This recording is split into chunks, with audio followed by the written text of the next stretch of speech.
5. Hopefully, as people join us, they don't feel like they missed out on things. But I think we're about ready to go. So, thanks for joining us, everyone. We're super glad to see so many of you continue to be interested in our game and think that we're at least, marginally worth tuning into on a Friday night.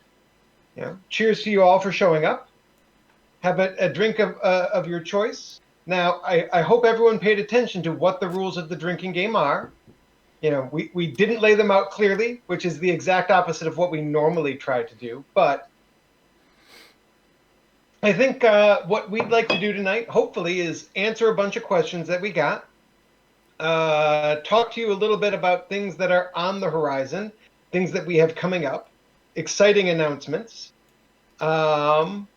and from there, answer any questions that generates from you all that you send to us, and we'll be happy to answer. And when everyone's got their fill of listening to us talk, we can go play some games. So hopefully that's what you're all here for, and we won't disappoint. So to kick us right off the bat, we decided to start with some questions that were easy to answer. And the first question is, will we really be playing games? And the answer is we presume that you're talking about whether or not we're actually intend to run events this year, and the answer is 100% yes. As a matter of fact, I renewed our liability insurance today so that we are sure that we are going to play, that we are legally able to play games without anyone potentially hurting themselves. And the first event we plan to run is, what day did we say this was? So that's sort of the big announcement, is we do have some days. Just a second here. Of course, now I can't find the email. There it is. Our first event for 2021 is going to be the weekend of August 6th. That's not it. That's last year. 28th? 27th to the 29th. Thank you. There it is. August 27th through the 29th. We also plan to run an event at the end of September, the 24th through the 26th, and October 15th through the 17th. We will post these dates, so do not feel panicked that you need to get them in. Maybe someone can throw those up in the general chat so that we know. Those events we will be running at the Chelsea camp. And they will be full weekend events, and there may be some play testing before that. We will see what we can coordinate. But our goal is to make sure that as we have sort of clearance from the state that we can gather in large numbers and do so safely, and people are all vaccinated, that we will be able to move forward.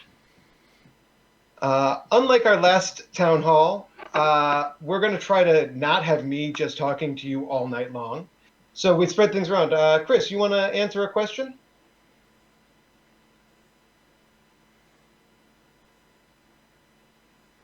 Okay, so this question is, any thoughts on how item transfers can work and if they're coming in at all?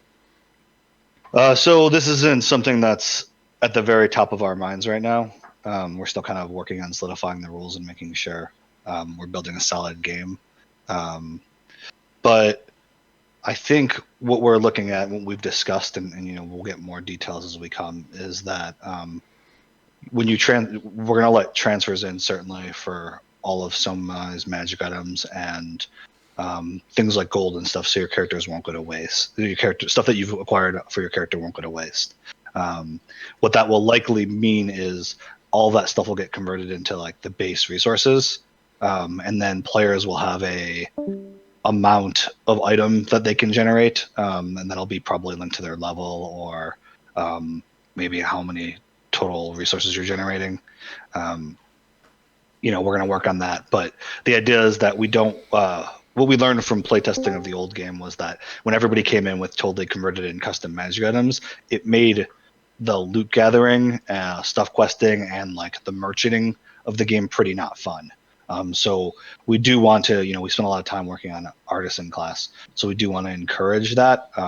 So we do want a reason for artisans to be there at the start of the game. And so just having base resources will give them a chance to thrive, because there'll be a lot of chances for artisans to generate stuff.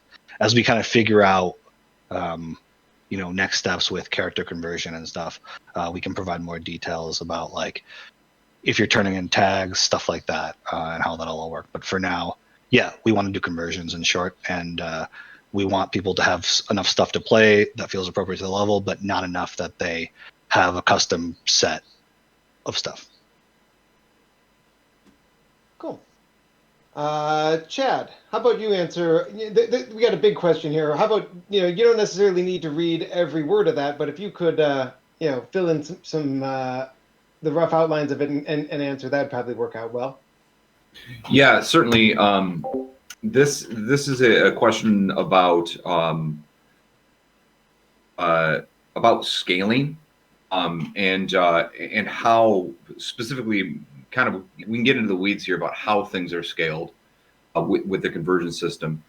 And the question says that a lot of this is going to come out in playtesting, so it's difficult for us to answer this, and that's true. But there's a concern that it's going to be that there will be near impossible to hit NPC stat mix and make every class specific delivery focus feel balanced. Is the question that it's going to be difficult to have a good NPC stat mix on monsters on a field for any given encounter, and that class specific delivery focus is going to suffer from that. Basically, to break that out for people who aren't nerds, if every monster needs special attacks to defeat, so there's normal, strike, magic, devastating, and poison, these are all the different qualifiers that we have, it's going to be very easy for players to feel frustrated not having the right team mix to go on a mod. But if it's the other way, then all the monsters take everything and there's no point in having it at all. And again, this question does not make a nod to the fact that this has to come out in playtesting. And this is really the way that we look at this. This is more of a plot decision, and a plot question. So what we're looking at, as a plot team, we're going to continue to do the stuff that we've done previously, and Matt and TC, who are also part of the staff but don't tend not to run plot as much, they have the same kind of philosophy on plot that the current Somi plot team has. And so with that in mind, there will be situations where, it's going to come up a little bit, but this is more of a plot question. We've been trying to figure out how to write monster cards, and we're thinking about that kind of a balance. But the main thing that from a rule perspective that needs to be said is that we're striving for no optimal builds, and that's one of our design criteria, is that there's a lot of choices, and if there's some optimal path, we try to get rid of it. So you look back at the old game, and static damage was optimal, and we've done our best to get rid of that. In 2.0, there was a lot of balancing in NPCs, that ways that NPCs that could work out, where you had damage cap on monsters for normal attacks, and they had dispelling effects that made it so that magical blades didn't work as well. We looked at that, and we took a very, very serious page from that book, and we're looking at kind of more embedding that in the system entirely. So there will never be optimal. This is a team game. That is, it's part of the system. That being said, this is a conversation. The plot, and we see the game as a conversation. So the plot teams should engage with the players, and if the players are all leaning on poison damage, you're going to see a lot of poison. There's a lot of things that take poison. If the players are leaning on normal damage, it won't be suddenly we gotcha and made it so that that's not a thing, and it can't affect things. it's always a conversation and always a learning curve, and we're not trying to get you. We're trying to have a conversation, provide a challenge, and make for some epic, cool moments. So, fundamentally, that's what we're after. I hope that answers the question. I know I kind of meandered around all over the place there for a minute. I think that gets to what we've talked about, internally. We want people to know that this isn't something where like Chad said, where we're trying to play gotcha games. We're trying to avoid monsters that have, things like avoid all, because we know that, some of the things you're going to build into are devastating attacks or poison attacks. We don't want people, monsters to just disappear, or to just all of the stuff that you do. So, we hope that you all enjoy this, but like Chad said, it's going to come out a little bit in playtesting if we're going one way or the other too far. And as we go forward, you'll see, and things will adjust. We do have a question about what our requirements are for getting involved once we start running events. So TC, why don't you take that one? Oh, you're switching up the order, huh? No. Did I skip a question? Yes. I don't think so. All right, which one was it? The first one on page 2, the one that you said you were going to answer? The requirements about the vaccine? Yes. Okay. So as Matt mentioned earlier, we will be requiring that people be vaccinated for the events. Judging how everything is trending and how fast the rollout for them, we don't think it's unreasonable that to ask everyone to be vaccinated come the end of August. That being said,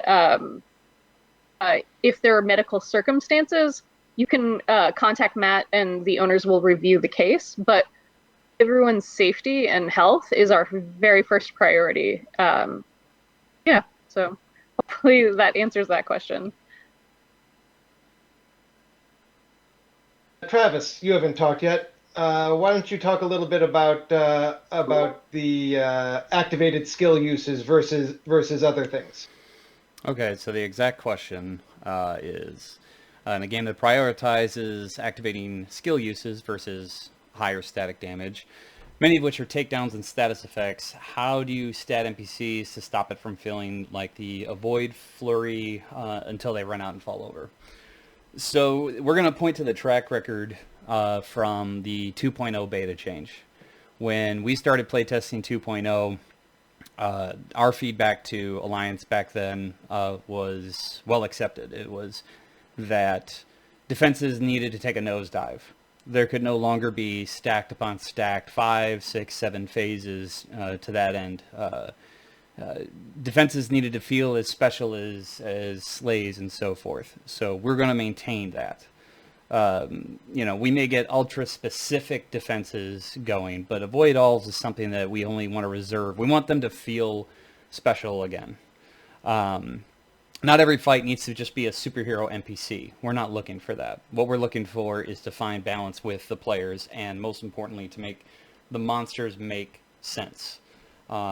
On top of that, we're coming up with some coordinated ways of deploying strengths versus weaknesses based on monster type. We're actually going to detail out a monstrous manual so that that any plot team can be on the same page. It doesn't necessarily have to dictate things, but it will guide monsters going forward. But the ultimate goal here is to achieve what we were striving for in 2.0 by bringing down defenses and making fights feel real, not just basically speeches to one another about how tough we are. So the next question we have is ties into a lot of what Chad just talked about and Travis just talked about general resource expenditure renewal field. We are doing something now with our renewal system that is completely different than any of us have ever seen in a LARP. It's a big change, and so the question is, do we have a general idea of what that sort of expenditure renewal feel looks like in the game that we're trying to run? and the example the person asking the question uses, oh, do you expect players to use roughly half their stuff, then be able to rest for an hour with a couple of bards? Looking at this as though it is all theory right now, there is a kind of a target we're hoping to hit, and we think is pretty achievable. And generally, we expect as the average part of the weekend goes on that players are going to be at about half their skills for the whole event. That's going to wax and wane over time, whether you're just coming off an encounter or that you're preparing for something bigger. But that's pretty consistent with the timetables that we see now, where people will go do something, they'll come back and sit down, and unless you're on a situation where you're trying to achieve a whole bunch of stuff, in the next hour, there's a surprising amount of downtime that people, I think, don't give enough credit for. You come back, you sit around for about 15 minutes, then you start thinking about, what maybe it is that we're going to do next, and that's another 30 minutes. Then you start, some people are prepping to do things, and that's 15 more minutes to a half hour. So we expect that there is going to be some time in there, and that's where the people with those barred skills are going to thrive. They're going to put in that effort there to make it happen, so that most people are going to have that hour of rest between encounters. And so we're not so much looking to add any downtime, but simply improve the role play that's going on in between there, improve the atmosphere that's going on. We may discover as we go through that to achieve the sort of balance we're looking for, we need to reduce the resting time or increase them. But we're definitely not looking towards like a full renew before you go on each type of encounter. Part of the system is there to encourage roleplay, encourage higher quality of content. And in order to do that, we need the time as a plot team and as people running the game to get things set up, get prepared, to be prepared for those good encounters. We largely expect that people, will get a bunch of stuff done Friday night, come in Saturday morning pretty well renewed because they're going to get a good night's sleep. And then during dinner tends to be a longer period of time, so that going into Saturday night, you're going to see a good sized bounce back in the skills you have. We do think that two to three bards is probably the gold standard, with some mix of the other classes that can provide added renewal. Don't forget there are rituals that allow spellcasters to help. There's artisan items that will help improve renewal. So taking a look at some of that stuff, a couple of people who are relatively focused in that area have a lot of room to help everyone. But even people with just a smattering of additional renewal skills is going to go a long way. So hopefully that gives you a sense of where we're thinking there. Chris, why don't you talk about whether builds, how builds feel and how people are starting to put things together.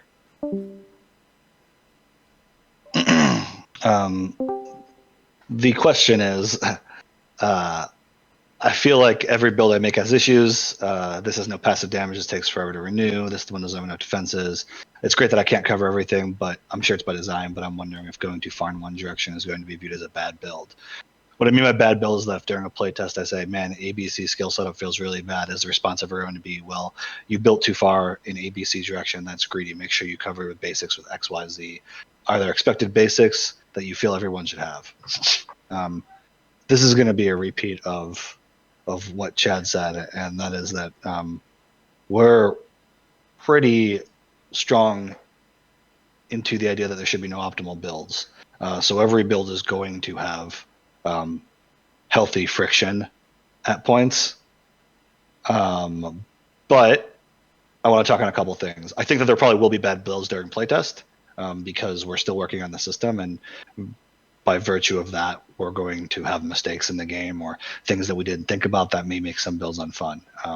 We're not locked into this idea of not changing builds because we're not part of a national game that has a system that is super limiting.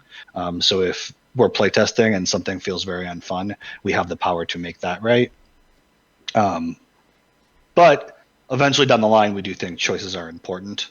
So when the game does move from alpha or beta to live, we do think that the ability to change every weekend is probably not a good thing.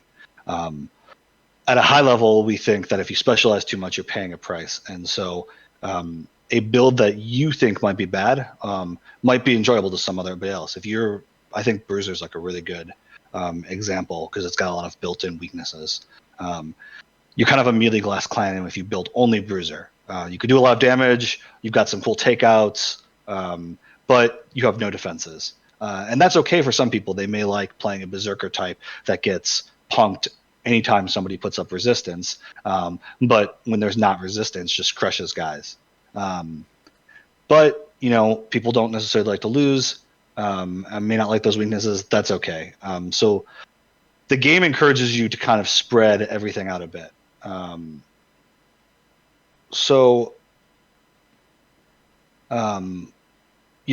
I think if you're worried about having gaps, play a pure class. And generally, if you're playing a pure class and you're not crossing across the line, but you're buying into both of the focuses, they should cover enough of your gaps to be able to play without huge glaring weaknesses. So I guess, in short, if you build a character without defenses, yeah, you're going to take effects. That may not be fun for you. I would encourage you to build a character that does focus less. But just because it's not fun for you doesn't mean it's not fun for somebody else. Yeah. And like Chris said, we've got systems in place that are Spirit 4G, that are race changey. We aren't going to necessarily, once we get into a live game, let you use those, without any limitation. But certainly if you come to us and are like, hey, this is terrible, I don't have any fun, well, let's talk about getting you rebuilt. Let's make sure that you can playtest something that's enjoyable. And we'll take your feedback of, hey, this doesn't work well, and figure out if, that's a design flaw, or it is something where you're a little too focused and maybe that's why you feel it doesn't work well, but someone else would. Right. So, and like basic skills are like a really good example. Like the game supports you having a character that's got like 100 basic skills if you're higher level, right? There's some basic skills that are pretty solid and that's okay. But, the kind of trade-off you're making with that character is you're never, ever going to get renewed to full, short of dancing around with some high level bard powers, which will probably get nerfed. So, that's okay. You kind of just got to lean into the idea that like when you're building into these super specializations, there are weaknesses with all builds, and the weakness with being spread out is that you can do less, but the weakness with being 100 basic skill guy is that you're never ever getting the bulk of your card back over the course of the weekend. All right, we've talked a lot about like how the game is going to run, how skills interact. Travis, let's talk a little bit about actual in-game stuff. Okay, so I've fielded this question a handful of times from different people, and there seems to be an overall prevailing sense of fear. And I have a feeling that has to do with a lot of veteran players who have seen plot teams cycle out and get to a stopping point in their story, and they think that this major game change is going to blow up the world. Hello, I see you waving. The thing I'm going to absolutely stress to every single last one of you here, you can hear it in absolutely crystal clear language. The transition from our previous campaign into this campaign is going to happen in-game. The world is still there. The characters that you've invested 10 plus years with us as plot team are still there to interact with you. How the world is going to change based on this huge effect is going to be largely dictated not just by circumstances, but as always, by the actions of the players. We will give you the opportunities to change things just as much as we did when we did world-ending plot with Bleak to change the whole world. You're going to make decisions on how this goes forward. Yes, the game is going to walk right into implementing the new rules, but you aren't losing your plot team. You're not losing your plot. You're not losing everything you've worked for in the stories that you have expanded on. It's without question that a lot of things are going to change, but no, the world isn't going away. The kingdom isn't going away. We've invested just as much time in this world as you have, and we don't want to see it exactly die either. However, if you run that ship into the shore, we'll stick with you and we'll blow up the world, no problem. All right? It'll all be in game. If I may, there's one piece of this that we didn't really discuss when we were looking over these. We're speaking for the Dragon Reach plot team. I'll go. First Calanthus goes. Next.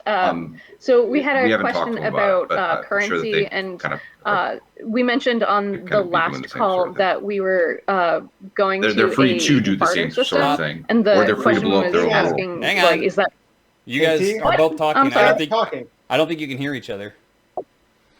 Yeah. Apparently, TC couldn't hear Chad.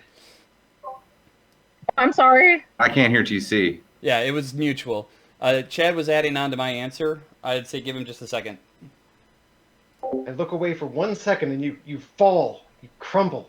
All right, Chad. All I'm What, saying could is you that repeat what you we're were only saying? only speaking for Dragon Reach, and as far as Calanthus goes, like as we're writing the rules, we haven't No one really can hear us? thought about the plot too much. So Okay. we Hang can on. talk. For some reason, no one can hear us. I can hear Chad, but no one else can hear him. I can Matt, hear- why don't we take this second to switch to Zoom then, because people. Sure. It seems like we are.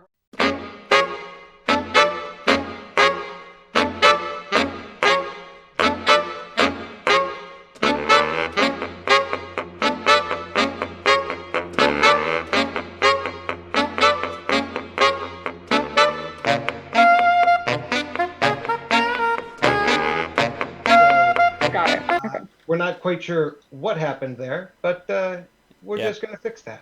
Sounded like it happened to all of us. I could hear you both, and it was annoying. I think Oh audio. yeah, I could hear everyone, and it did not work well. It was terrible. I'm pretty sure that if you have a drink, audio failure was actually on the list. Look, we already made everyone drink. I literally started off by making you all finish a drink. So Well, then I'm Howard. up one. These cowards aren't playing by the rules they set. that's, I mean, Chris, if you just started fighting with Chad nonstop right now, we'd all be dead in an hour. in an hour. That's not a thing. That's not on the board. We don't do that publicly. We totally do that publicly. Oh, God. Drink! No. That was Chad disagreeing with Chris. That's not a thing. It's only Chris disagreeing with Chad. Drink! Mm. All right. Let's see here.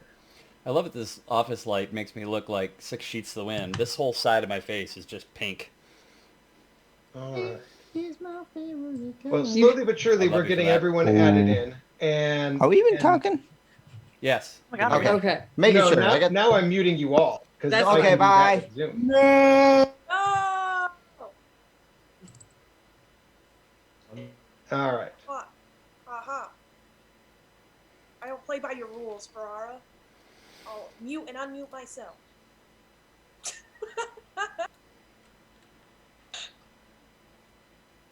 I suppose you can. I could also just kick you out.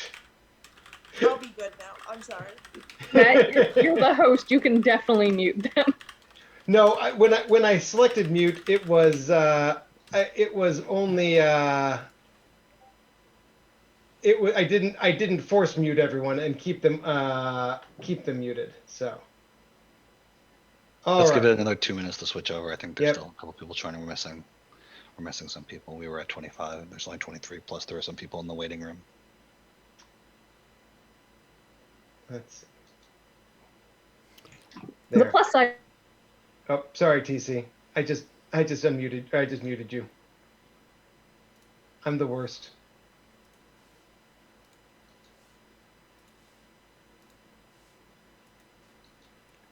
I'm working on it.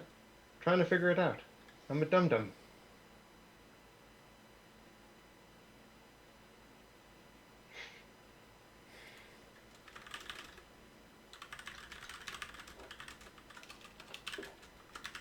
Matt, you can make the rest of the owners co-hosts, and we That's can. what I was. That's what I was in the process of doing. Okay. That is indeed what I'm doing here.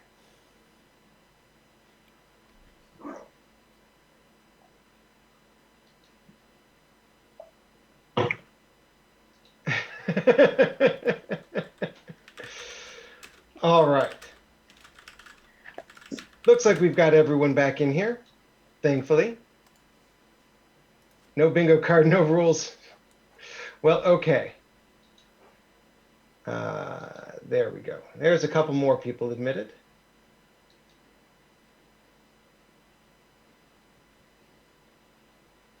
All right. There we go. All right. So I think now we've got everyone back in, and we can try talking again, and keep moving this forward. So Chad was when people couldn't hear Chad. Hang on. Sorry, I don't mean to interrupt. I'm looking at the chat. Did everyone hear my answer on the plot? Shake heads no, shake heads yes. Yes? Okay, cool. Then yeah, please, Chad. Oh, I was just saying that we haven't really had a conversation outside of Dragon Reach plot for this, so we don't want to speak for Calanthus. That's all. I just specifically want to say everything Travis is saying is Dragon Reach, not necessarily Calanthus. Hey, I'm breaking the rules and unmuting. Yeah, I'm assuming I can blanket statement for Balin and Ian. We're not blowing up our world. Oh man, we got to figure out how to include you guys too. No, we just have to tell them don't blow up your world. No, you don't have to do anything. We'll have our world by ourselves, and we can never run a plot in it again. But it's not blowing up. It'll still There be. we go. Same. I can agree with that. I am actually here, so I can put my words in there as well. Hooray! All I right. mean, sure, yeah, I'm also in agreement. All right. So moving along back to where TC was trying to do a good job and get things taken care of and keep us moving along because it looked like none of us were paying attention. Go ahead, TC, and jump in there and take this next question. Again, sorry for trampling over Chad. But okay, so I don't know. I'll just go over it again from what I was saying. The question was about currency, and we mentioned on the last call that we were going to a barter system, and the question was centered on if we were still planning to do that. And the answer is yes. So I know this is kind of a scary thing for a lot of people. They're used to having coin and everything like that. But if you think of it as like basis points or like, and think of it like old school economies like in the other games, you have stuff like copper ritual scrolls components, stuff like that, catalysts too. All of that overlap can cause confusion and like inflation and devaluation of items and coin. So it's not changing too much, but by focusing down to just like materials, we're able to create objects that actually affect the game, and we're kind of simplifying the economy to a point where we can actually supply coin supply to like be supply and demand and adding dimension. So we have talked about, and we may still add coin eventually, but certainly not at the start. And even if we do add coin, it'll largely be symbolic, and the treasure policy and crafting will always be based on materials. And hopefully this will also give our artisans more chance to affect the game world. Yeah. Yeah, and to slightly expand on that, you know, one of the goals that we hope to have in here is also ways for people who are interested in the the concept of wealth as a way to keep score, to engage with that. The idea that, oh, I'm playing an artisan, I want to be the best artisan, and in order to do that, there's got to be some way to show that I am making money in things and not just stockpiling resources. So down the road, and this is in our Appendix A, we hope to have things where there are ways to expend materials to be able to improve, buildings and things like that. But that is a complex system to build and get into, because we don't want to let someone essentially turn our LARP into a tabletop RPG. So we are working on ideas. When we come up with them, we add them to the appendix, and when we've got a working game, we'll go back to that and work with it. And we'll talk a little bit more about where we're going with crafting materials and things like that, and the economy going forward. But I guess the long and the short, is, as we were talking about it, we basically said that materials are just and calling the materials economy a barter economy is really no different than what we have now. We have a barter economy. The coin, whatever things cost, they cost that because that's what people have determined is the value in relation to coin. The problem really is there are so many disparate columns.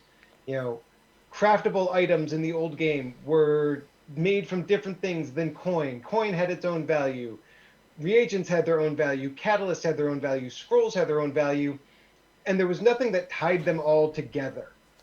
So we like the idea of materials being the cost of everything.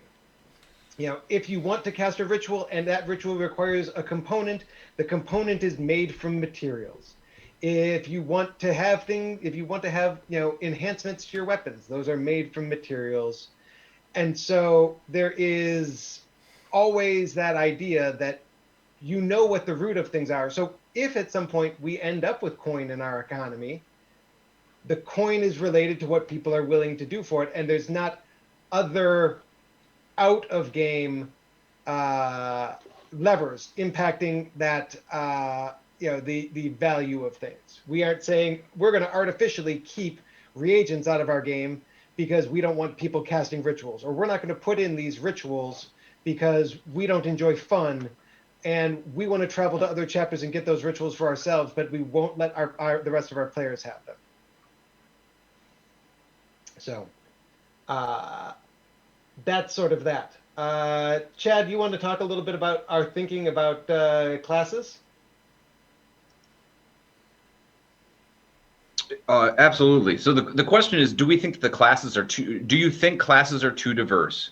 Meaning, for example, is it lucrative enough for a warrior to dip into magic if they already have it all?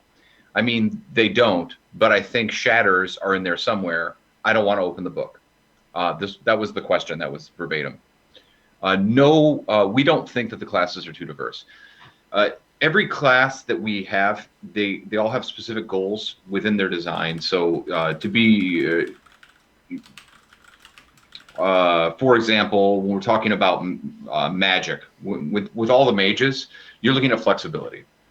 And when you're looking at bruisers, you're looking at they can put out the most static damage or the most reliable damage on a regular basis.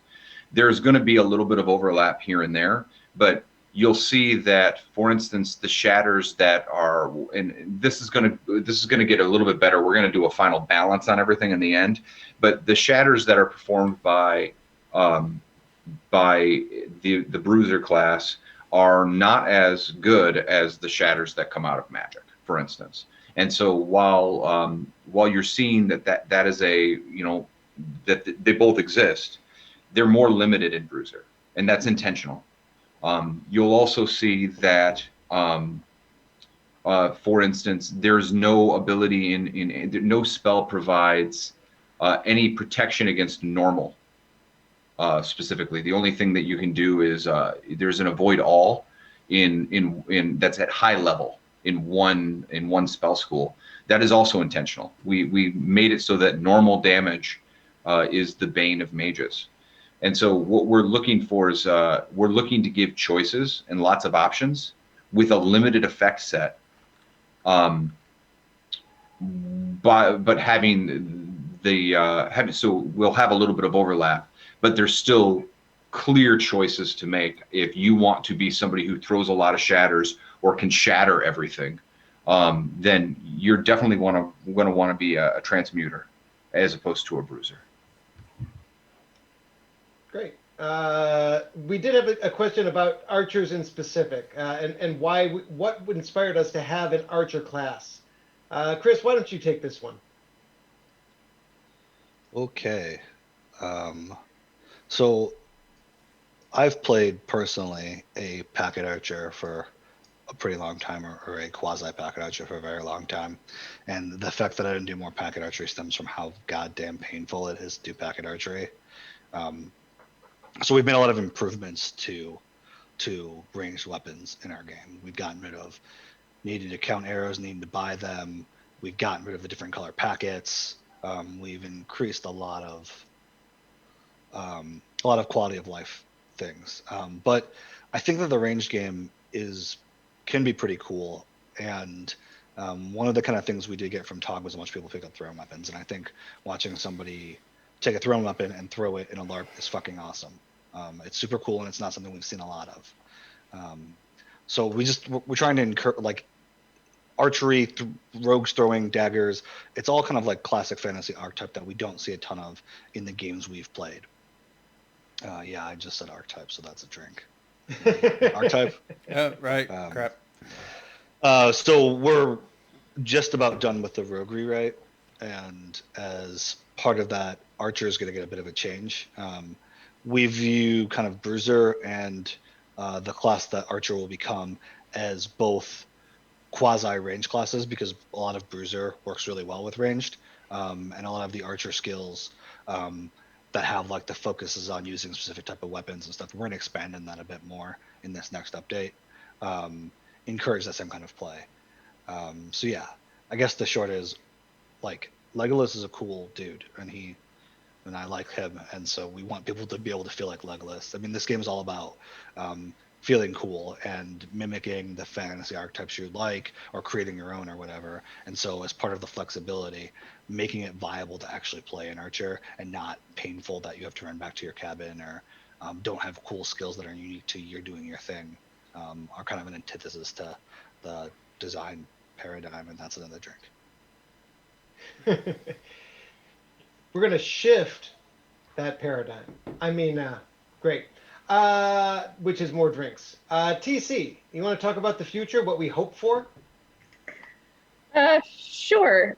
So we got a question asking us where we see Convergence in the next 5 to 10 years, and if we plan on growing, and if we have ideas for doing cons and having our social media presence. So we do plan to expand beyond Michigan, and as many of you know, we have many players in Illinois, and eventually we would like to expand here. But obviously we're going to need to have a fully fleshed out game before that happens, and I believe that's also a drink for those of you playing that game.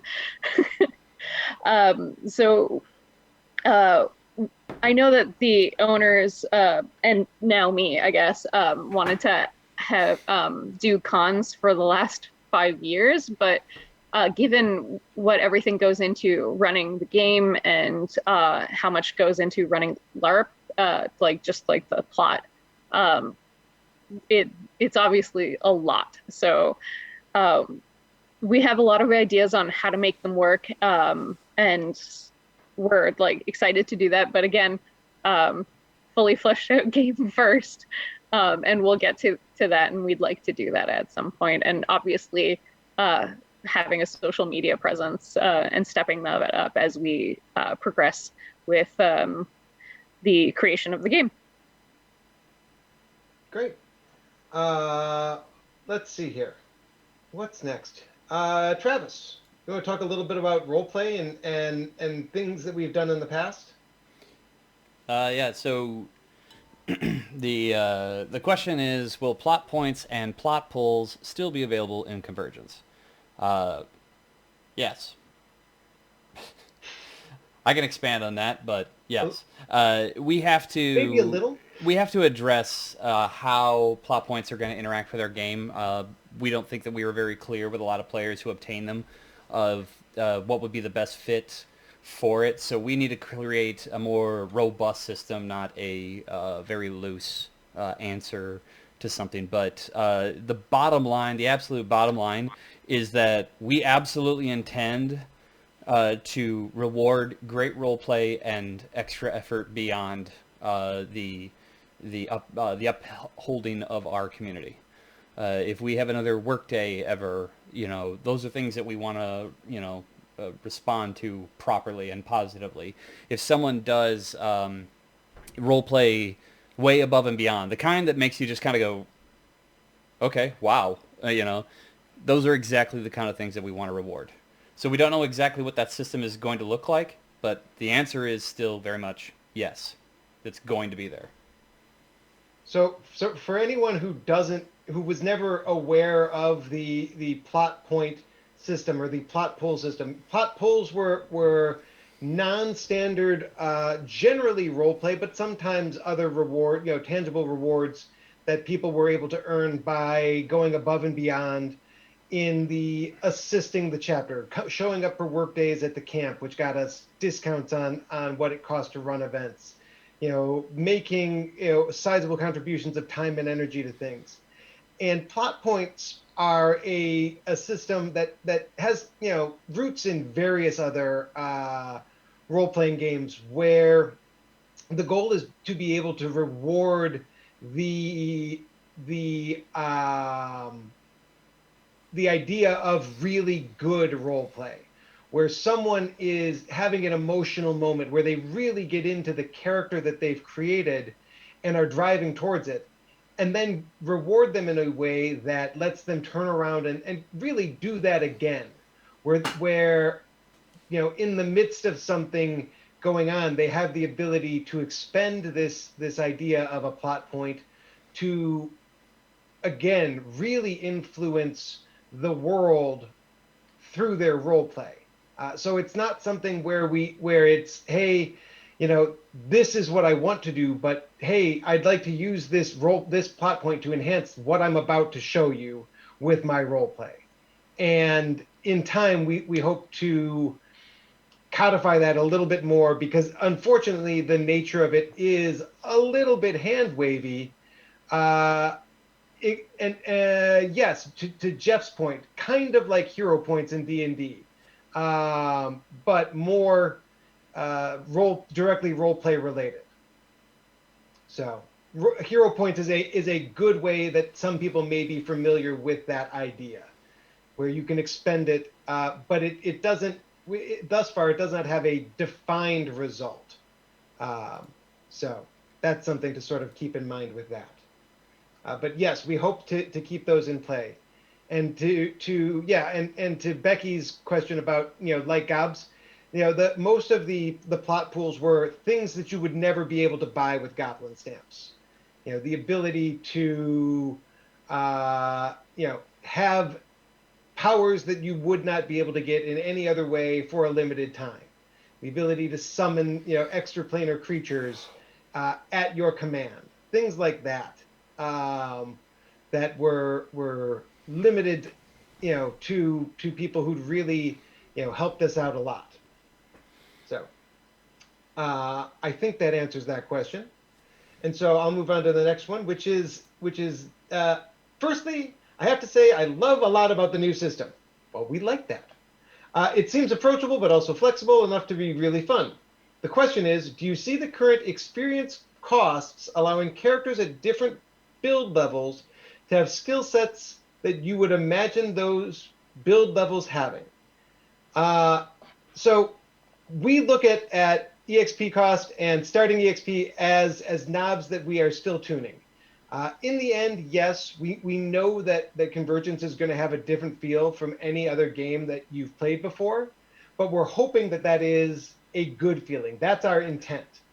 Part of the design philosophy is a feeling for progression, so that as you move up, the game remains balanced, but it's balanced against a diverse set of choices, so that you progress, you get access to more things, but you're probably never going to have a situation where you can have everything. So one of the things that we feel is really important for the fixing the sort of dichotomy between high level and low level characters is the resting renewal system, so that we know that our low level characters are going to go into encounters basically fully refreshed each time. Whereas a high level characters may only get a few things back, and they're going to be likely needing to expend more along the way. You know, the low level characters going in with a full card gives them a lot more to do. You know, we are real familiar with the old game and you being a first event scholar, and you had 8 spells maybe to last you 20 hours, 5 spells. So if you were lucky and someone gave you a couple extra goblin blankets, you might get to 8 spells. But having 5 spells and first aid to get you through things is not a fun way to start playing a game. Our hope is that when you know that you're going to have 8 spells per encounter that you're going to be able to renew. Oh, and by the way, if you want to have a weapon, you can absolutely have that. And you know, you're able to have a better impact on the world because the dichotomy between static damage and other per time skills isn't as far apart. Is better. You know, that's another, you know, lever as we see it for keeping the high level, low level game closer together. So if someone brings a friend who's new, they're not going to be the guy swinging ones next to the guy swinging 20s going, well, I'm completely useless. There's no reason for me to be here. So we do believe that things are going to be interesting at the level that they're playing. We have definitely been looking at more than just what the end game looks like. So we hope that works out, and a lot of that's going to shake out in playtesting. ATC, or I'm sorry, Chad, you want to talk about actually the difference in what we're looking at with the high level versus newer character theory crafting? Yeah, the specific question is, I've seen an insane amount of high-level theory crafting regarding the many skill trees and abilities going on in the Discord. What focus have you put into the new player experience, and how do you think a person's first weekend of attending Convergence LARP is going to go with a new character's limited skill set? When we are thinking about this, number one, you know, we reached out to, or we had some advice forced upon us by somebody who said that the real difficult thing is the gap between high level and low level players, which is something that we've you know, I joke about it because anyone who has ever run plot for a weekend knows that pain, right? And building a skill set, it's times 10.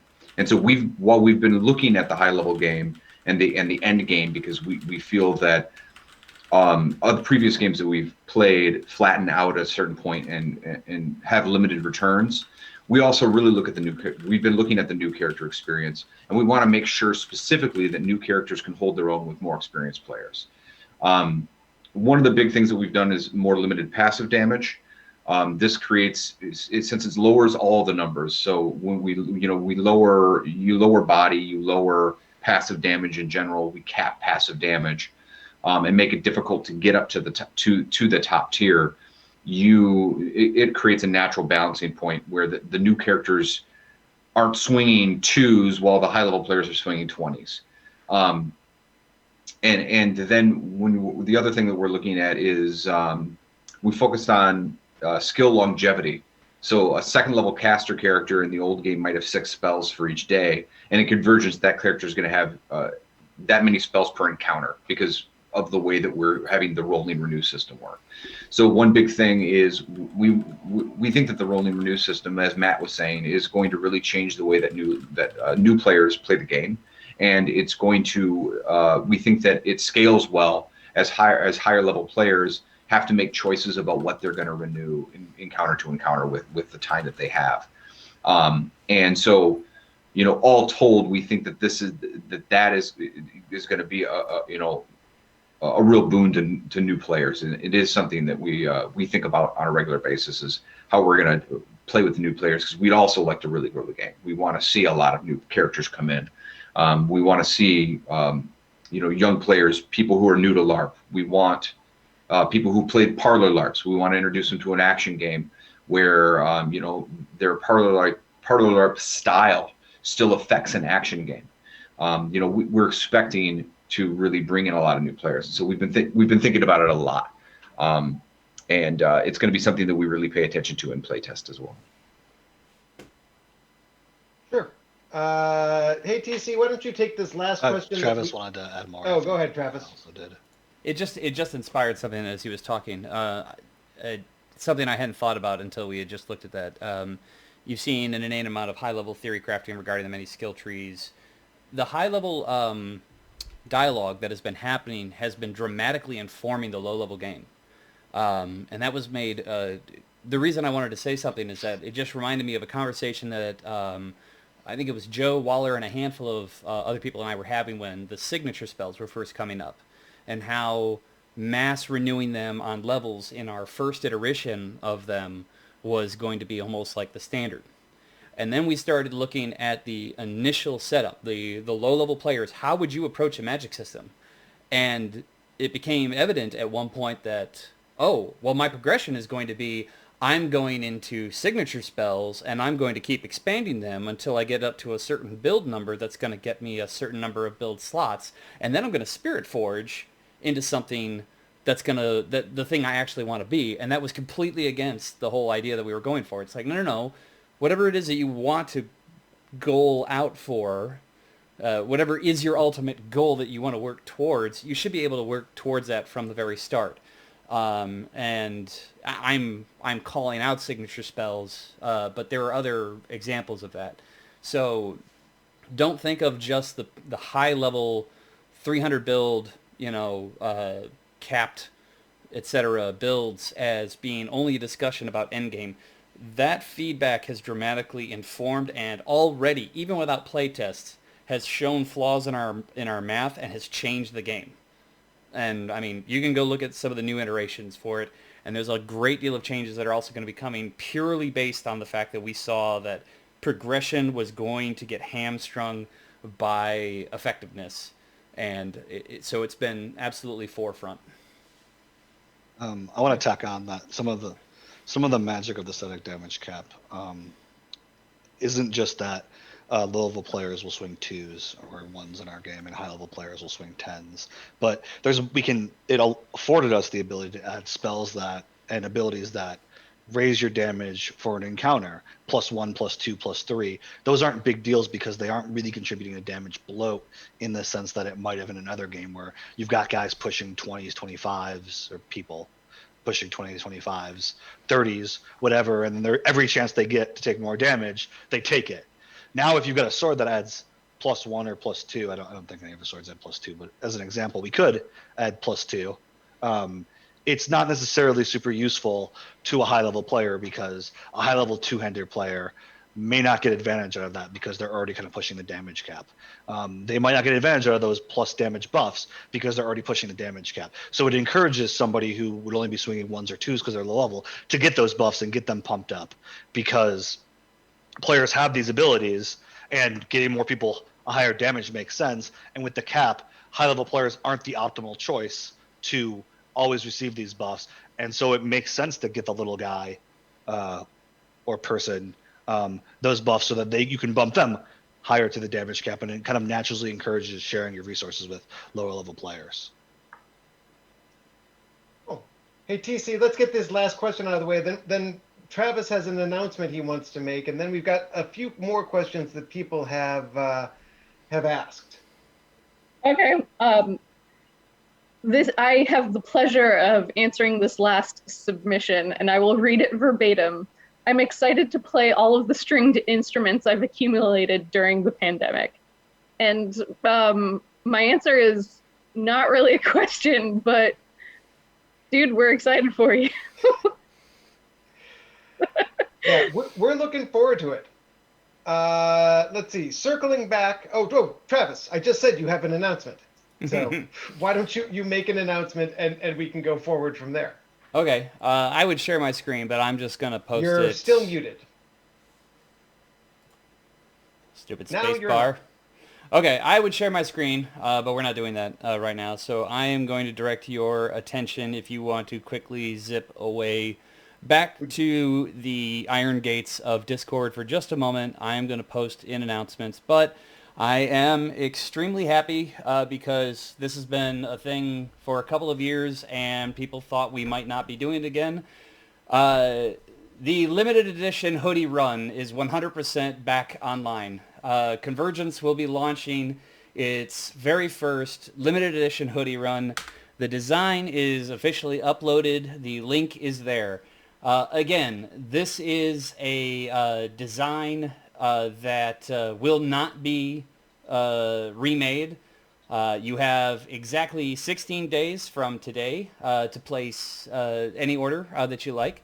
Now, I will forewarn you, the last two hoodie runs that were really popular, we're done with American Apparel hoodies, super soft, kind of like medium to lightweight, wear it any kind of day. Oh, thank you. There you go. Wear it any day. This is another one called District. And the reason that we picked District over American Apparel is American Apparel has decided that they're not going to offer hoodies in 3XL and 4XL, and we call bullshit on that. So we went with District. District is a recycled cotton. It's going to be offered in, here's something that's brand new. There are 4 male cuts, and there are 3 female cuts. Sorry, there are three male cuts and 3 female cuts. The only difference is the both men and women have a choice of gray and black, and the women have the maroon color, and the males have a navy color if you so choose. Again, Ooh. you'll have 16 you'll have 16 days to make an order. I have crammed the price as absolutely low as possible. We will not be seeing hardly any kind of profit from this. That's not the point of it. This is a big celebration of Convergence. Eventually, something like these will show up in the store for cheap, but not for a while. For right now, we're just going to focus on the hoodies that have been so popular and made people so happy. I've pushed the price down as absolutely low as possible, along with keeping the... there's a certain number that have to be ordered before the system prints it. We have to hit 17 purchases. That's exactly where we stopped on the last hoodie order. So hopefully anybody who was interested back then will want one now. And now that our community has grown significantly despite a giant pandemic, more people will want these now. But again, once you purchase these and once this order's done, we're never going to do it again, just like all the other hoodies in the past. So jump on if you like or not. I'm not your dad, but I really, really hope you guys like this new setup that we're going to launch. That's fair. All right. Let's see. Other questions that we've gotten. Let's see. Oh, here they are. Okay. So from Dave in the Zoom chat, he heard positive things from the Army system from people who had them in the past. Are there plans to have that? And if so, make it more clear how to get involved in it. So at the risk of answering this for everyone else, Dave, that falls into the wealth system idea where there are things outside of the immediate character effect that you'll be able to use materials to support. So yes, in the future, question mark. And when that happens, we do hope that more and more of our systems are places that anyone who wants to get involved with them can find a way to engage with them.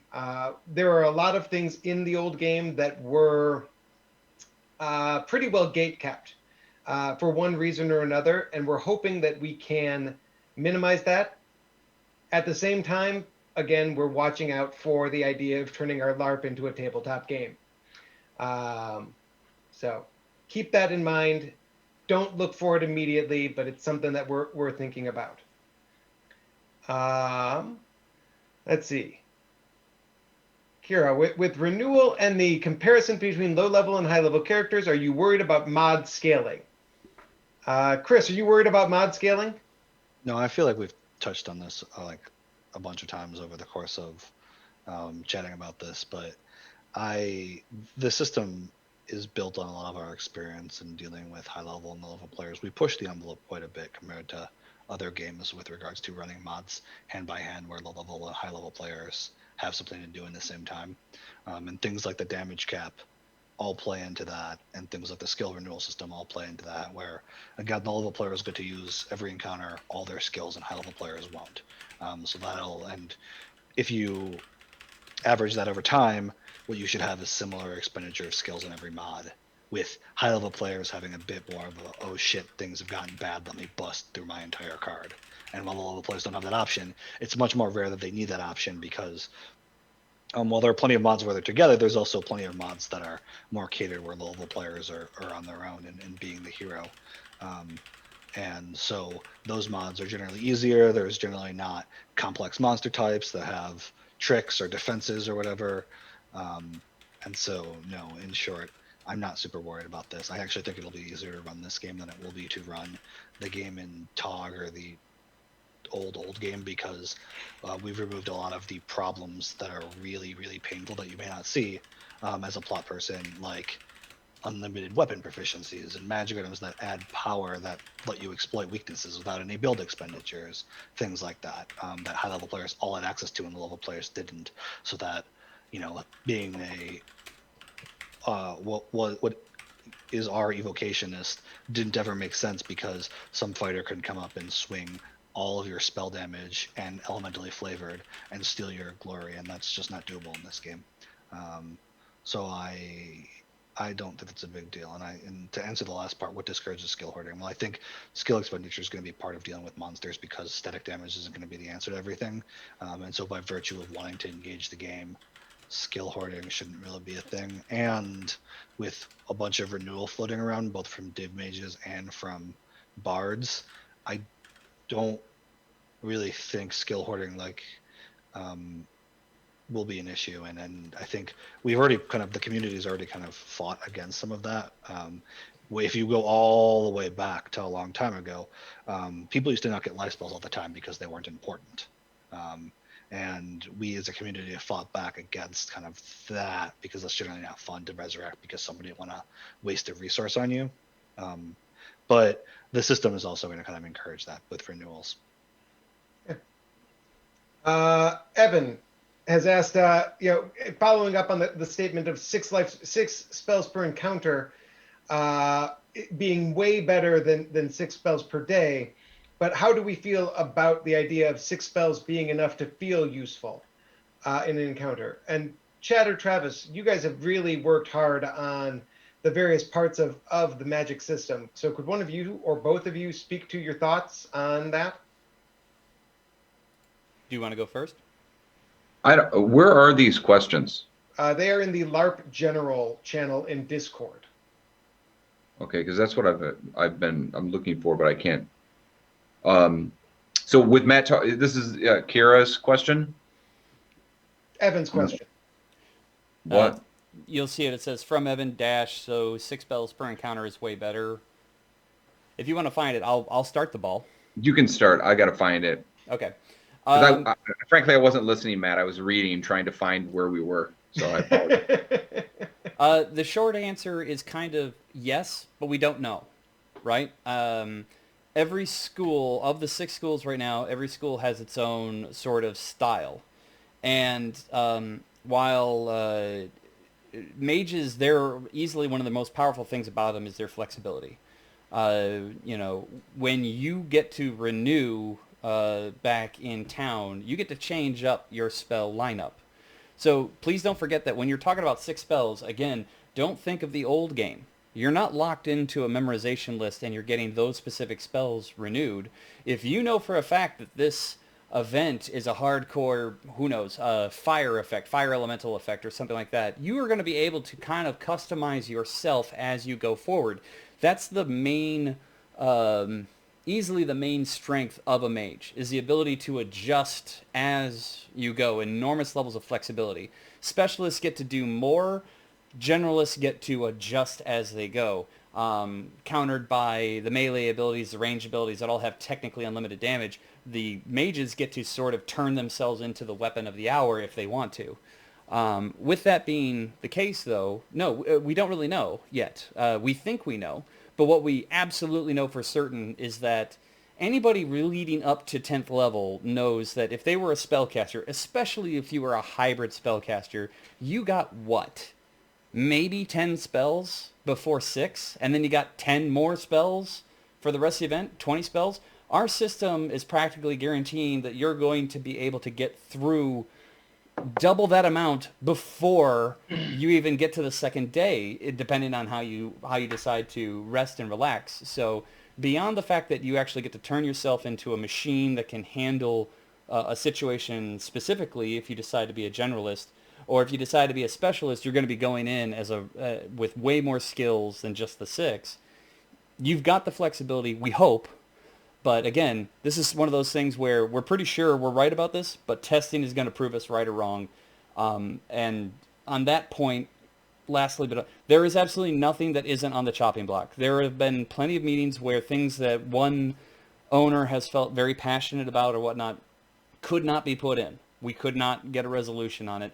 There is absolutely nothing that we are going to allow ourselves to be utterly stoic about, saying, no, this is how it has to be. That's the thing that we've been fighting against. That's the thing that we grew up with. We don't, it's always, as soon as somebody says it's always been this way, that's the end of the conversation. You know what I mean? So that's personally how I feel when all this stuff got developed. Chad, if you will. Yeah, and I agree with what Travis just said, and I want to expand one piece of this. It's a lot easier to multi-class in this game, and that's another hedge for that. So there is a certain, I have played a celestial caster in Nero at first level as an elf with 2 body and 6 spells, and I know what it's like, and I know what's going on with that. And if I had the 6 spells per encounter, that would have been a lot better. Is it enough? Well, at a certain point, it's a choice. And if you want to affect everything all the time, there's a class for that. It's called Bruiser, and you can easily buy skills in Bruiser to do that. So these are questions. Some of these questions are questions of play style. We want to make it so that mage with 6 spells over a 24-hour period is punishing. But being a first level character or a low level character with 6 spells walking into every encounter, that can be a fun weekend. So we're looking at riding the line between what will be fun for somebody at low level walking in as a specialist in one thing, and but still there's choices that have to be made, and this is one of the negatives of Magic. So it still has to be there, and so a choice has to be made. But we did add exotic weapon rules to let people who want to play a character that does static damage but may not play a traditional sword and shield fighter or warrior do that. So, for example, in the exotic weapon rules is you could take a crossbow and turn it and make it look like a wand, and say you're a mage who does, shoots normal rocks at people or whatever, or cast a spell that summons rocks. And while it doesn't grant you any powers, it does let you carry that character concept forward. But you are functionally playing a bruiser. Yeah, you can call yourself whatever you want. That's one of the benefits. You can mix and match things. You can do you can play our game however you are comfortable playing it.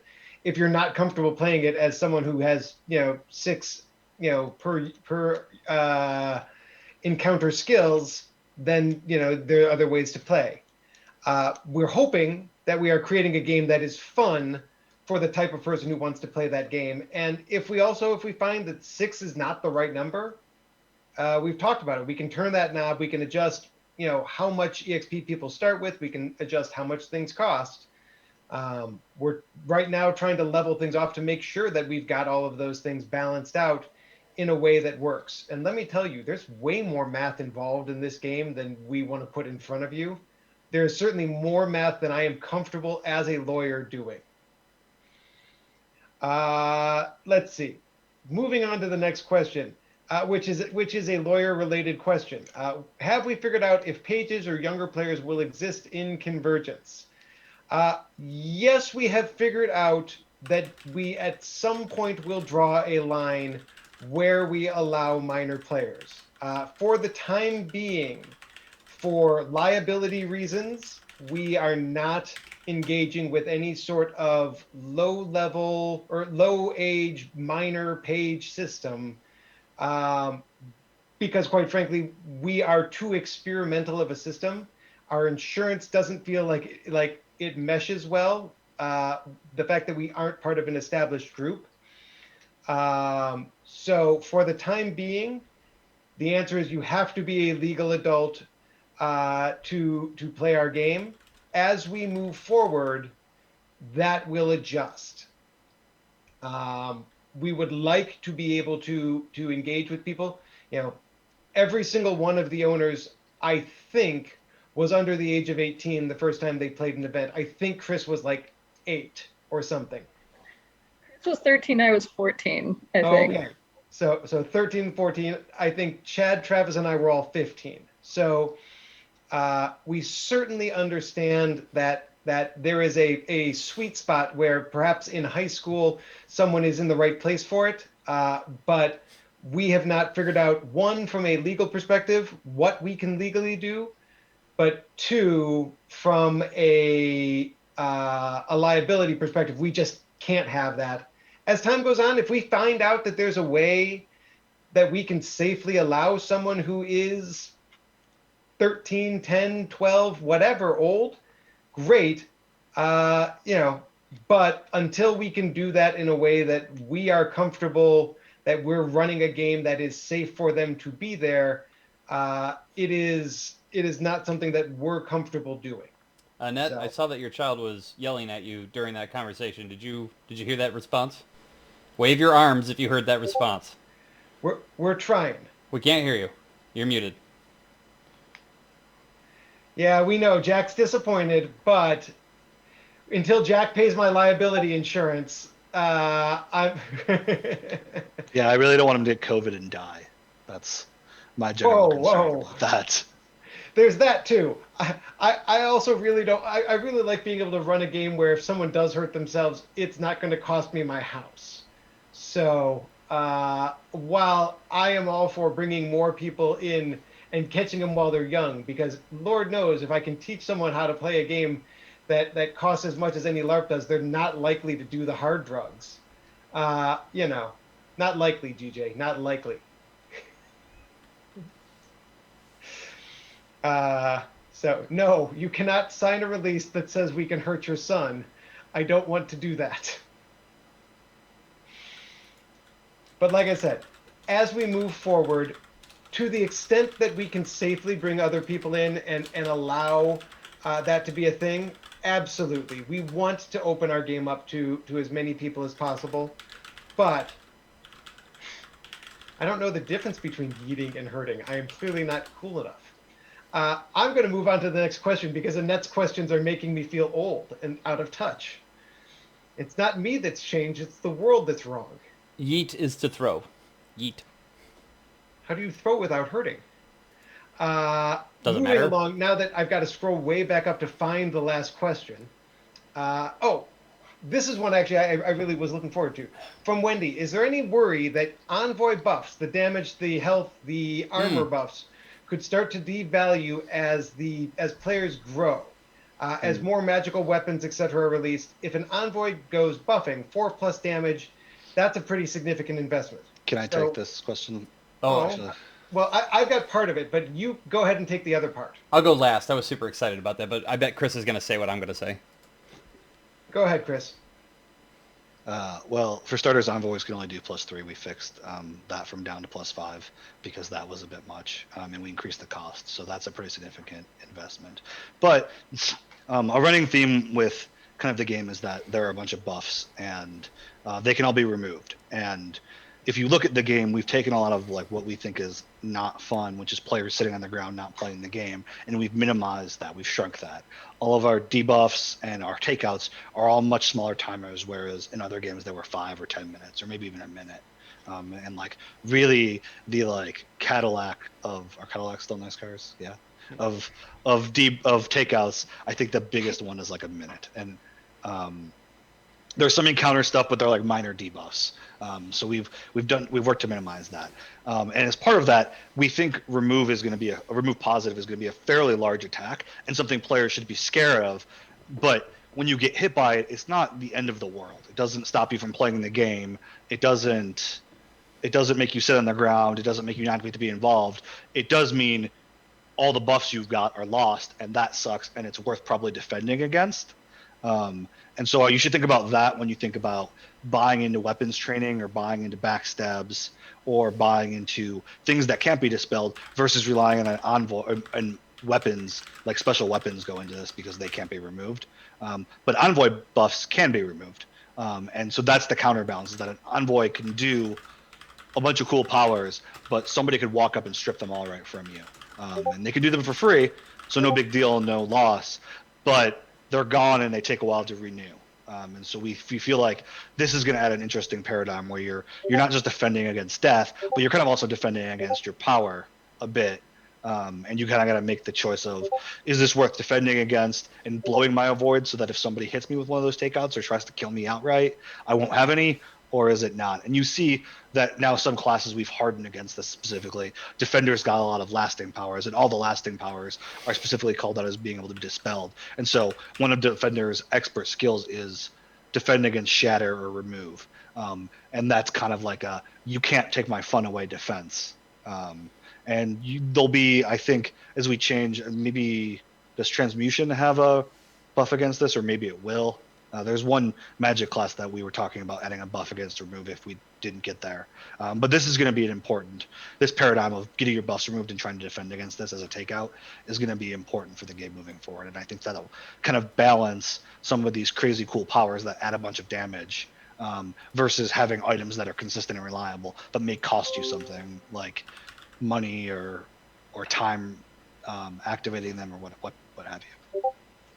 It's not going to be in transmutation because transmutation can't have both. I am terrible all the at keys schools. to all the castle. That's what we discussed. But anyway, it's going to be a spell school will have it too. So the other aspect of this that I was looking forward to talking about, I'm glad to hear that Chris and I both have different thoughts on it, is I don't expect envoy buffs to actually become devalued. My thought would be that there are going to be a lot of people who say, I can always get +3 damage from my envoy friend who has focused into it. I don't need to go higher than 7. That leaves them more EXP to spend on other, per day skills. And yeah, they may lose that during an encounter. Maybe they go from 10 to 7 or from 5 to 2 because they got dispelled and they don't have time to get buffed. But I'm sorry, I'm being distracted by these two yahoos. They've been hitting on each other for 30 minutes. Can we just let them get it out of their system? Like, guys, seriously. Right. So as I was saying, I think that there's going to be a lot of people who don't put XP into wearing extra armor, having extra body, having more damage for that reason.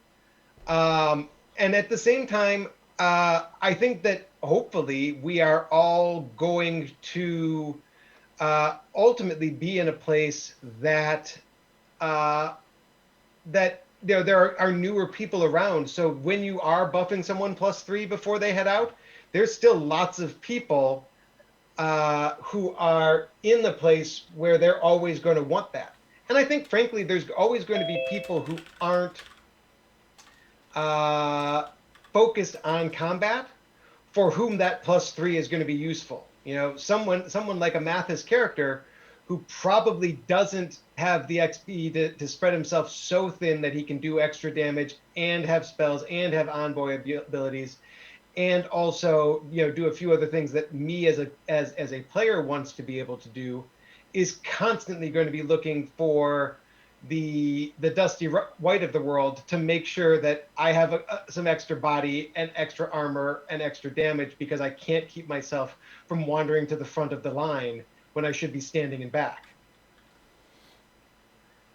So I think that is something that is hopefully going to be a long-lasting thing that is useful. If we find for some reason that this becomes terrible, thankfully we run the game and we can make a change. And if things aren't fun, we'll find a way to help you have more fun. Travis, did you have something else you wanted to add to that? Just a minor thing on the end. At least in our present build, they've hit almost every major point I wanted to add. But there is just one thing I wanted to add on the end, and that is that if you look at major builds, the only people who can race to 10 are hyper dedicated archers and two-handed bruisers. It is highly expensive for literally anyone else to try to get to 10. And as someone who has spent a lot of time looking over the concepts, I became absolutely fascinated with the Monsters Manual that got pushed out to us in the old game in 2.0. And because the thing, when we ran that event, where we actually got to play test the 2.0, we were pulling cards out of the Monsters Manual that was coming from the initial developers of this. And to be fair, some of them kind of broke, but we were shocked at how well some of them worked, where we were like, this has got to be broken, and it wasn't. So that's something I've been staring at for months now, and I think that once people get it, not in the playtest. In the playtest, everyone's going to have to learn this for themselves. There's no reason to take our word for it. But I think people are going to find that getting to 10 is absolutely nowhere near as important as wanting to diversify your character a little bit. It's going to make your character more powerful. And as a matter of fact, even if you're just a bruiser pushing to 10, unless you get proper equipment, you're only going to be able to, at high level, be able to get to 10 with a couple of expended skills. You're going to actually swing 8s. So envoys are going to have constant windows, even in the most extreme circumstances. And I think that's only a small percentage of the people that we're actually talking about. The goal here, when we're talking about a range of 1 to 10, is absolutely going to be that all of these numbers are effective to one degree or another. In the old game, you would consider 1s to be useless. We don't want that to be a thing. We don't want 1s and 2s to be useless. We want them to feel weaker than 7 and 8, but at the same time, we do not want them to be useless. So if you could show up and make anyone throwing 1s, throwing 4s, that should feel like 300% of a bonus if you're going to go that far into Envoy. Yeah. The last thing I want to add to that, because I realize that there is something that is unclear there maybe. We don't ever expect that there are going to be +2 weapons. The crafting stuff is there to be able to provide some sort of buff. It is difficult to remove buffs, but by that nature, it is more limited. So we are definitely looking at the difference between an envoy who can buff +3 damage anytime they want, and it can be put back on with a minute's conversation, versus a crafting enhancement that can't really be removed short of destroying the weapon, but it's only going to be +1. We don't want that to be broken. We want crafting to be useful. We want envoys to be useful, and that's why those abilities stack. So, sorry, I just pulled +2 out of my head as an example to illustrate why damage caps worked. Yeah. Let's see. The old game, I felt like the game was designed for groups of 8 to 10-ish players, at least to me, not all the time, but in general. Are you expecting Convergence to stay around that, or are you aiming for smaller, larger groups as a norm for going on adventures? Also, I could ask questions all day, so feel free to tell me to shush when you're tired of hearing from me. Evan, I love this question because I've been the guy with one person, with them constantly. I've been the guy with 12 people or more going, can we monopolize everyone's time? Um, and at least our thought is there's some flexibility here. Clearly this is not a game that meshes well for a solo, but almost no LARP is. It's not, the game is not designed that way. So we do expect that, with 4 people, you probably are going to have a good mix of things. You could go off and, with someone who's got some healing and 3 others, and probably handle that. The nice thing is you could also go off with a group of people who each have bandaging or some small amount of other healing and a few other handfuls of things, and it's easier for those things to overlap, so you don't need as many people. But, as with anything, if you've got more people, you've got more resources. So that, you'll be able to go further along in that path. I also want to add that I think that in TOG, what you're seeing is our style and not necessarily a reflection of TOG. Certainly, when we play at Traverse City, mods tended to be smaller than 8 to 10, and that's because we typically run about 40-player events. We have 2 to 3 NPCs for those 40-player events, and there's 4 or 5 plot people at any given time. So we can run 2 mods with mods of 4 NPCs total. 1 NPC can engage about 2 players comfortably, so you get mods of 8 to 10 just by virtue of this is the NPC ratio that we tend to land on. And so that's kind of where the style falls, with what we're comfortable with and still providing a challenge. All right. I want to jump into this too for just a minute. It goes into what Chris is saying. With LARPing, with an action game specifically, you're talking about NPC to PC ratio. And so mods that are 5 to 8 allow you to put 3 NPCs, and it's a 2 to 1 ratio, which isn't perfect, but 2 NPCs versus 3 NPCs is a real big deal in an action game tactically. And so 3 is kind of the minimum number of NPCs that you can expect in a fight to tactically matter.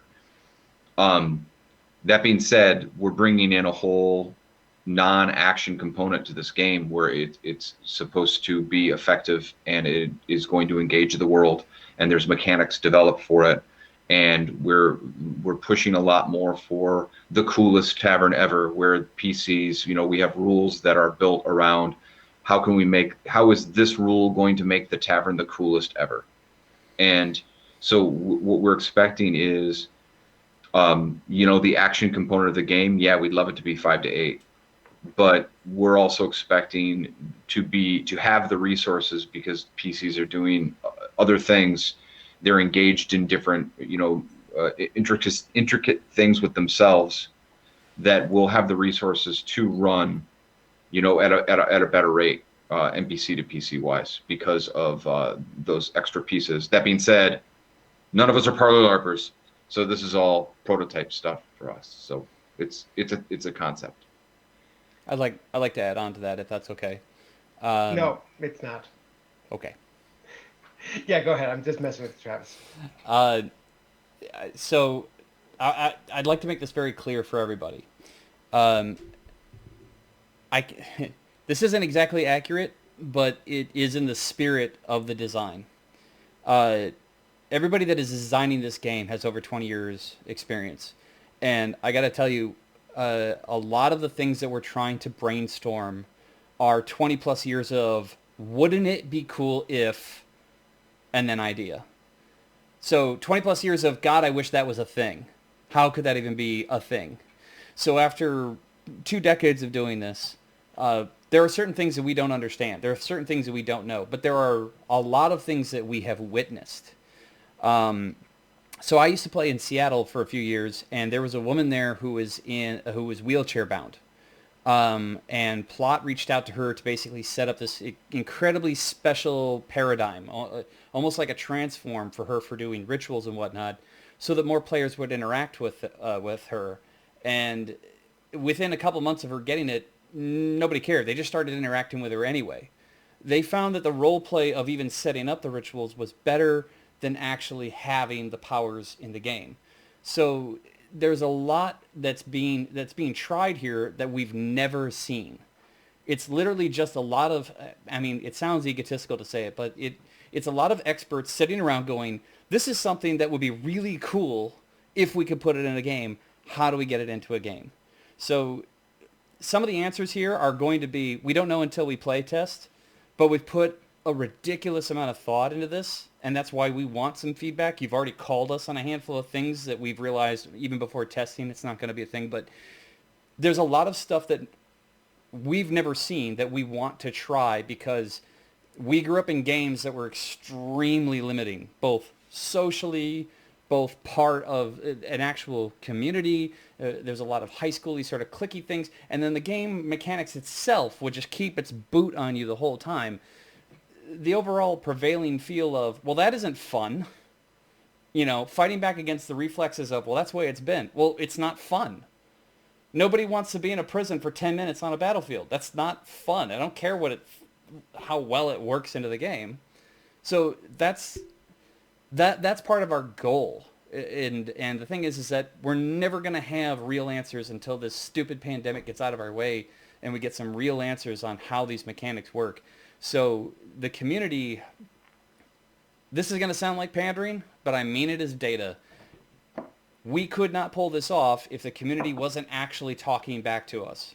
So when these tests get started, it can't be about, and it hasn't been, about special interest, self-interest, how do I get the highest value out of my character, how do I do this? It's got to be, I tried this, it wasn't fun. And then we can come back with why, because we thought this would be a really neat idea.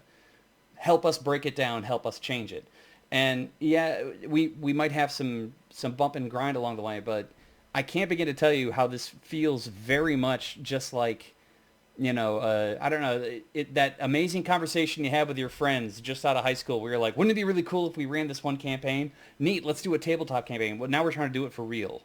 So we need you enormously looking at the values of what these skills mean to you, you know, in an objective sort of way, because we're trying a literal new frontier. Some of them are variations on other games attempts, but this is how do you blend the two things together? And Chad said it, we're not parlor LARPers. We never have been. But we love the parlor LARPers that have come to our game and made something out of it. We want this to be a home for you too, and we don't know how yet. So we need that input. All right, I'm going to try to lightning round a couple of questions that are here, and then I want to give us a chance to talk about what's coming up next. And we've been talking for nearly 2 hours now, so I imagine that most of you are still marginally engaged, but TC might fall asleep anytime at any moment. You know me and my love for moving shit along. Exactly. GJ's TC's got to keep us moving. GJ's question ties into the. Well, yeah, I was going to say, let me lightning round this. GJ, just wait patiently. Chris is going to talk to you in a minute. In the old game, I was told fairly regularly that being single-focused skill set was detrimental. So far with Convergence, I've heard a lot of mention of the ease and benefits of diversifying. Will there be any benefit to singularly focused characters? We think so. We think that the ability to get more more of the higher level skills is really beneficial to people who take them. There may be additional benefits as time goes on, but again, that's a development thing that we're working on. Evan, what changes Wait, hold do you on. foresee? Huh? You're not getting past that just so fast because it takes a little bit more nuance. Classes all do have specific roles though, and so if you are playing a fighter and you expect to have a lot of diversity, you're not going to get that. That's a mage thing. So you should be able to play every class effectively in their role, but you won't be able to move outside your role without switching classes or multi-full classing. So rogues are great, and you'll be able to do a ton of stuff as a rogue and affect combat and not be useless like they were in the old game. But it's going to be sneaking around and using status effects and not dealing a lot of upfront straight damage. Go on. That's fair. I missed the last part of that question, which is if one wants to be just a rogue, will they be handicapped? So thanks, Chris. Evan asked, what changes are you foreseeing in order to facilitate more parlor-style game within the tavern? Specifically non-mechanical changes. I love mechanics I'm seeing around Bard/Envoy, but from experience, I can say it takes more than that to really flourish. Evan, this is what Travis was talking about. We don't have all the answers, and we're going to keep looking for feedback. That's really all I have to say on that. But to your other question about what do you see for the tagging of crafted items working, since I've discovered that I can't just make dog tags for every single item I want to make, we're working on it. We don't have it nailed down yet. If someone has ideas about how to tag items effectively so that they're durable, and that when there are times ever items, uh, please feel free to shoot me a message, because I don't have the answer yet, but it's in the works. I think that's all of the currently posted questions I've gotten. Chris, can you talk to everyone a little bit about what we've got coming up next? At least the first 2 points. I gotta go pick up another drink. Sure. We've been doing monthly releases, as you may have noticed. The next one coming up is going to be Rogues. We've developed a new paradigm to help further focus the direction in classes. And if you've been in Discord, you've heard us talk about how each tree falls into a branch. And so it is a paradigm. And so each branch of the trees all have a specific type of skill that it falls into, and we've rewritten all of Rogue to fit that kind of branch system so that they don't deviate a bit too far. Right now, in the current Rogue design, there's a lot of overlap with Fighter, and not enough uniqueness kind of on its own. So we're fixing a lot of that, and you'll get that pretty soon. Next, after that, it'll be races. And to answer GJ's question, we've had a little thought experiment not too long ago, where we came up with, like, the point of the game is to be able to do anything, right? Play any character you want. And Chad asked a really great question, which is, how do you play a fairy dragon in our system? And we kind of are like, well, you can't really play a fairy dragon, because Feyweld isn't an archetype, and Draconic is not an archetype, and so you can't mix and match. So we've begun the groundwork to overhaul kind of the race and archetype system. What it'll become, I don't have exact details, but we're trending on a system that is like maybe pick two, and so if you want to play a half elf, you can play a common folk elf or Sylvan. We'll see if that's where we end up. Obviously, we need to balance that. I think the thing about races is they're still a very like Tog situation. They do some cool stuff, like they've got weapon skills and stuff, but mechanically it's like, here's body and a resist, and that's cool, but it's very Tog and it's not very Convergence. And you'll see kind of the running theme with our updates is we've taken some of these Tog ideas as we've kind of developed the Convergence flavor and then reiterated on them to make them more true to Convergence and less a cooler version of the old game. So that'll be in the next update, and these timelines subject to change, and or if we can get some of these out in the same update, we'll do them in the same update. And these updates will include bug fixes, and we've produced a change log. As we find mistakes in the book and stuff, we correct them, but we're trying right now to focus on major overhauls or large rewrites only affecting one area. So rogues, races. After races, the economy, which isn't really a rule book, a terribly large rule book update, but it's about nailing down the way materials are going to work, what treasure policy might look like, how we're going to rep these things, all of that stuff, because we're moving towards playtest pretty fast, and so having an idea about how these will work is going to be important. And then after economy, we're going to do a general balance review. Maybe we'll have a small playtest in between the economy and general balance review if we're lucky, so we'll have some feedback. But there's a couple things that as we've developed we want to go back and fix. Things that are clearly broken, they might get addressed in those updates, stuff like that. And then by that point we think we'll be well into general playtesting. This should be August by then, and so things will come up, and what we'll do is we'll respond to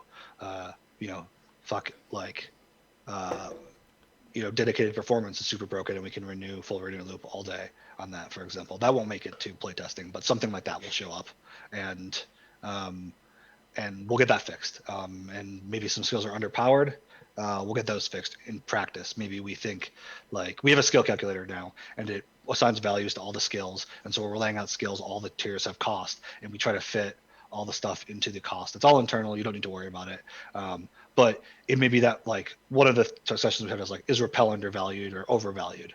And so as we play, we're going to be like, oh, repel 20 is actually really good, and it's way too cheap. So we should bring that number down, and we should increase the cost in our calculator.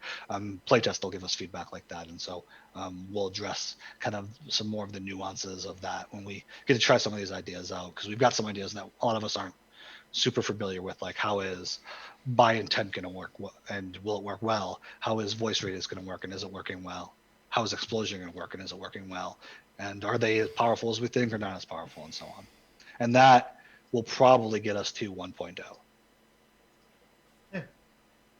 Yes, Travis. There was one buried question that was back there a bit, and that was, is play testing events going to address plot, even though we're going to be kind of fiddling with builds and changes from there?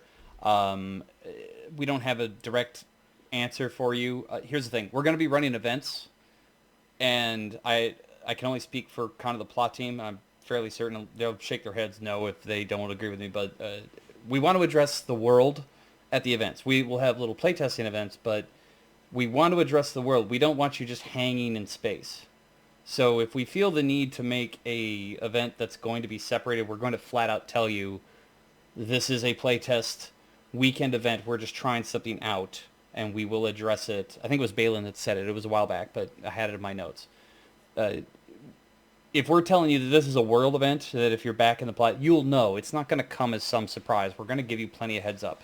We realize that there's more to this across the board. If this is just a plain old playtest where we're just trying stuff out, then we're just trying stuff out for data. So I guess the bottom line here is playtesting is not going to screw your plot.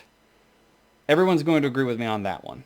So playtesting is not going to screw your plot. It's also not going to screw your builds until we are completely ready to go live, and then you'll be settled in, hopefully, by then. I hope that answers that question. All right. If people have other quick questions that they want to unmute and ask or something like that, great. Otherwise, as a reminder, we do have events scheduled in August, September, and October. We'll get those dates posted so that you can start to put them on your calendar. All of that is presuming that everything moves as smoothly as we are currently hearing on, getting pandemic things under control and rollout of vaccines. TC, you got anything to add? Nope. Chad, you got anything to add? No. Chris, you got anything to add?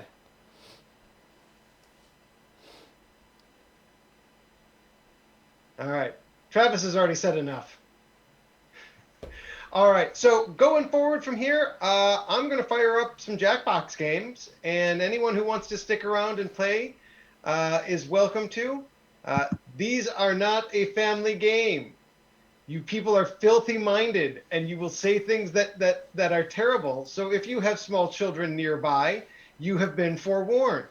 Annette. If you have not so small children nearby, well, You've still been warned. Unaccompanied minors will be given cups of coffee and swords. I'm going to start dropping F-bombs until I run out of breath. Mute the speaker because we're headed into Jackbox. Yeah, lots if you of don't want to soft play, drugs. None of the hard drugs. If you Definitely no meth. if you're not going to play Jackbox or whatever, people will be around to shoot the shit or whatever as well. So yeah, people. I'm going to run Jackbox here. I'm not leaving here to run Jackbox because it's easy for me to run them here. No meth, Lou. That is not a soft drug.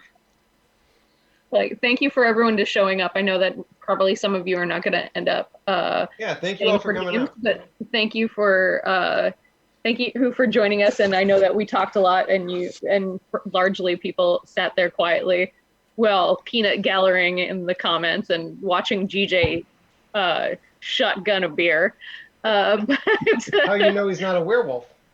Yeah, exactly. I don't know if I don't know that at all. Though. It depends on if I it don't was a feel silver like bullet it was beer. a silver bullet. Yeah, it doesn't count.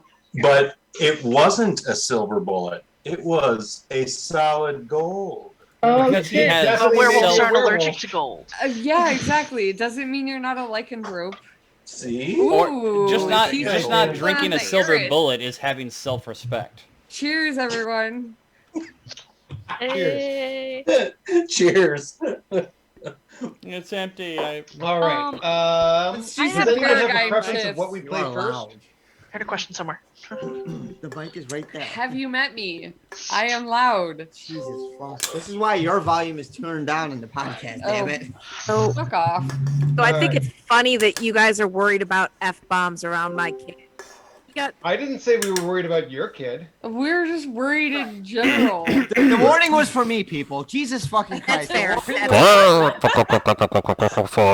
because we don't want to corrupt Gabe.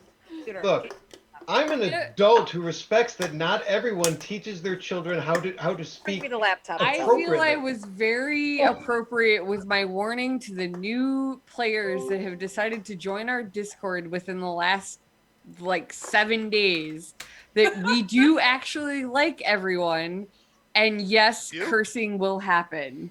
Unabused is unloved. I'm actually upset Jen is not in here to hear that. She's right there. Hi, Jenna. Everyone can I only Jenna's have a with hand. Hi, Jenna. Hi, Travis, Jenna. Unabused is unloved. There you go. You old fuck, you need bigger monitors now. Absolutely.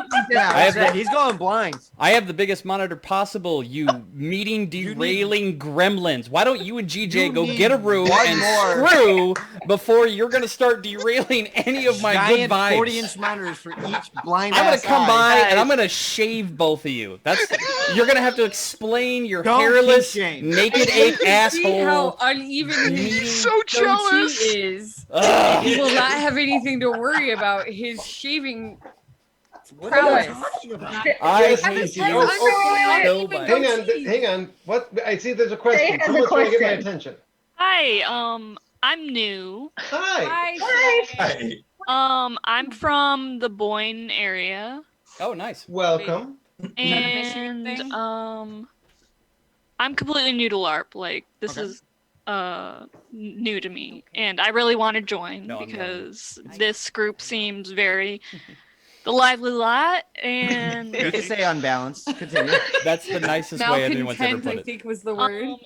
Guys, let her finish. people from up north that come to your game at all, or Yes, we do. We have people from Traverse City, and like we mentioned, like we have people coming from all over. Like I used to live in Canada, and we have a lot of people who live in Illinois. But yeah, we have people all over Michigan, and like some carpool. Like it's totally normal to travel a long way for LARP. okay. Yeah. Six And we hours. do it. As someone, unlike I think TC, who actually knows where the Boyne area is in relation to Traverse City. Well, Kira's from there originally. Oh Traverse wow, City area, that's cool. right? Yes, hello, I'm from Traverse City, but I have absolutely no idea what geography is, so I have no idea where Boyne City is. I know. How Boyne do you not know? Falls, Boyne City area is probably like an hour away from Traverse City. Yeah. Okay. I mean, honestly, Matt, stop so recording. Is that the I place know. with the water park and like the snow? yes, Yes. yes. Oh yeah, I know. It is where a that ski resort town. Yeah. Yeah, Are you on the Boyne Mountain side of Boyne City or the Walloon village side? I'm from Boyne Falls. Okay. Yeah. Perfect. Kira, her town is more fun than yours. That's not true. It is. Boyne Falls is not more fun than City Traverse sucks, City. You know, It's a nice Listen, town. you mitten fuckers. But yes, Shay, we do have people up in that area who play the game. We've been talking with people up in that area about maybe running some of our events up there so that we get multiple audiences to play test our game. I think Okay, you need to, yeah. Oh, That's yeah. cool. I think you need to bring in the will be backstory. opportunities to get people to carpool down and meet people from that area who play. And We also like to go hopefully there get and up play. there. I'm sorry, what, Travis? I thought maybe you might want to put in the back. We actually do like to go there and play. Like when we were part Yeah. of the Alliance group, there was Alliance Traverse City, and then there was you Alliance. said the name. I don't think The we're allowed other to- game. The other game. Whatever. But yeah, Matt- but The Shay, old- yeah, our goal old is to game. make sure that there's some overlap. Matt, I'm not listen actually- to your wife and stop recording. Oh, I suppose I can stop recording. I'm not a part of the Alliance group yet, but No I'm in their problem. Discord. But So am I. We'll talk. Yeah. I promise. Yeah. So it's Okay. it's all friendly across the board. So yeah, I'm technically one of the new player reps. in Yeah, Traverse can you bring City. me the your little desk, please. Oh, sorry. So sorry. Probably not for much longer, because I don't live there anymore. But if you need any help, since everything's virtual now anyway, feel free to reach out to me. Hey, thank you. Yeah, for sure. And then I'm- Tade's also, he probably reached out to you already. He's the other new player rep. He's No one's actually reached out to me yet. okay, cool. What's your handle on? I'll send you a private message. Okay, thank you. Yeah, for And sure.